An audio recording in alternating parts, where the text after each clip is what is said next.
गरमागरम वाफळता चहा आणि त्यासोबत मस्त कुरकुरीत असे हे मुरुक्कू म्हणजे चकली. तर भाजणी न वापरता ही चकली बनवायची आहे. त्यासाठी अर्धा कप फुटाण्याची डाळ, अर्धा कप पोहे घेतले. न भाजताच हे मिक्सरवरनं दळून घ्यायचे. त्याची चांगली पावडर झाली की मग चाळून घ्यायचं आहे. त्यानंतर यामध्ये 1.5 कप तांदळाचं पीठ घालायचं. कोणतंही तांदळाचं पीठ तुम्ही वापरू शकता.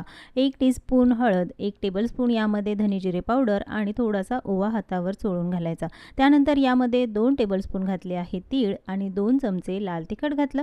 चवीनुसार मीठ घालायचं आणि सगळ्यात शेवटी यामध्ये 2 चमचे साजूक तूप घातलेलं आहे.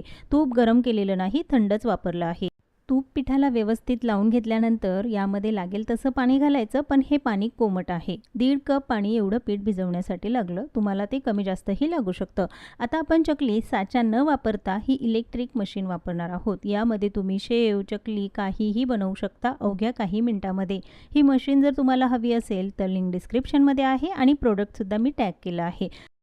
यामध्ये मावेल एवढं पीठ घातलं की लॉक करायचं आणि लगेचच चकली बनवायची. तुम्हाला हवं असेल तर डायरेक्ट तेलामध्ये चकली घालून तळू शकता. पण इथे मी मिनी चकली म्हणजेच मुरुक्क बनवणार आहोत. त्यासाठी आधी या चकल्या बनवून घेतल्या आणि त्यानंतर हाताने अगदी छोटी ही चकली बनवली आहे.